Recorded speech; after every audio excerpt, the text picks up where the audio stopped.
your pharmacist as opposed to seeing the GP?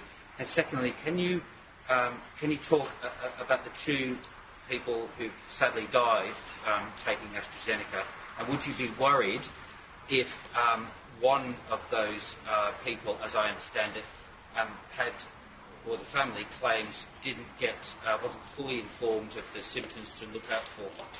Well, we're all responsible for our own health. And when it comes to informed consent and giving consent to whatever treatment or procedure you may have or I may have, then I'm ultimately responsible for what people do in their health treatment to me. And there has been the opportunity for people to visit their GP, to have that consultation. The government has provided that and funded that.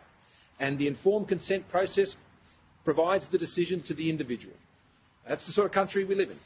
People make their own decisions about their own health and their own bodies. That's why we don't have mandatory vaccination in relation to the general population here, because people make their own decisions. And we encourage people to make those decisions. We make as much information available to them as possible. The vaccines, like any vaccine, with any vaccine, there are risks associated, and I won't go into each of the individual ones because I don't want to particularly draw attention to anyone. But we all understand that with any vaccine, there are risk factors, and they're enumerated and they're made available to people, and people make decisions about that. Well, I'll let the Chief Medical Officer and others speak to those because they have the details. I've been informed of those cases, and there have been other cases, and they're terribly tragic cases, like all of these are.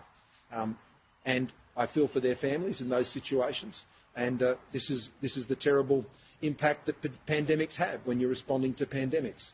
But I do know that if vaccination rates, as we see, particularly for those who are older, are not where we want them to be, then people's lives are at risk.